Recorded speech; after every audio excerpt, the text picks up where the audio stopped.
Hello everybody, Aditya Suresh here from Chess Simplified, and today we are going to be talking about another famous chess game which is also known as a Night at the Opera chess game.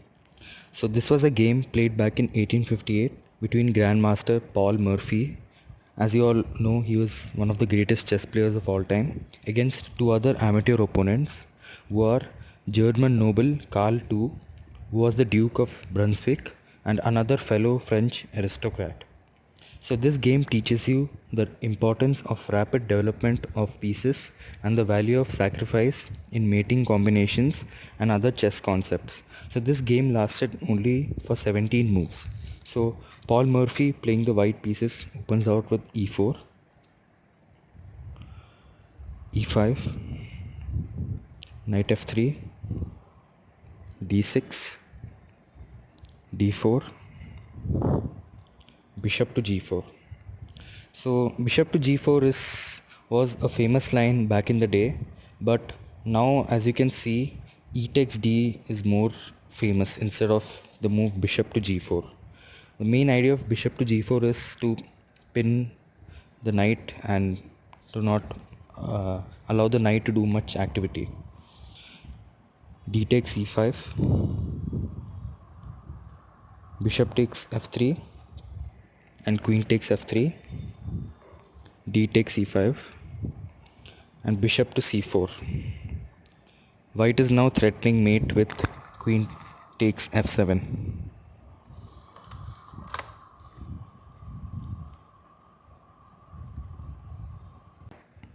Knight f6, queen to b3, and now white is threatening both the b7 square and the f7 square. Queen to e7 is the only move which black can play to defend himself from a quick checkmate. Knight to c3, this is a good development move as white plans to bring another piece into play.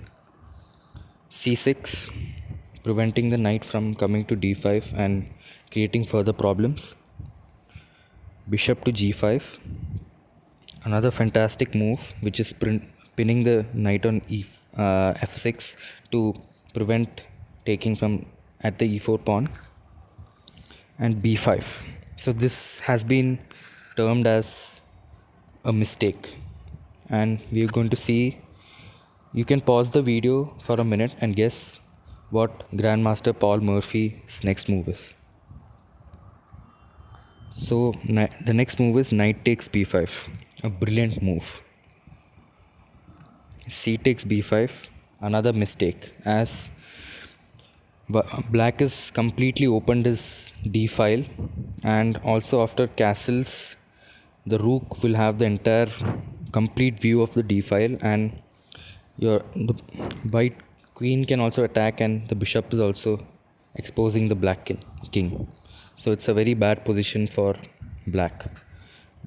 Bishop takes b5 check, knight b to d7, long side castle. Now the rook has complete exposure to the d file. The white queen can also come into play pretty soon. The bishop and both these rooks are doing an excellent job, and black is in a much worse position. Rook to d8, rook takes d7, rook takes d7, rook to d1, queen to e6, bishop takes d7, knight takes d7, and you can pause the video and guess the mating line for white. The best move is queen to b8 check, and in the next move it is clear checkmate for white. Knight takes b8 and rook to d8 checkmate. White wins the game. Look at the material difference in this game. Black is up a queen which is doing nothing. Black has another rook which is undeveloped. Black has a bishop which is idly sitting there, and black's king has not castled yet.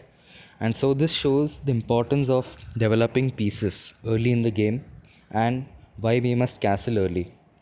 So I hope you learned something from this game. Thank you. Do give a thumbs up, like, share, comment and subscribe.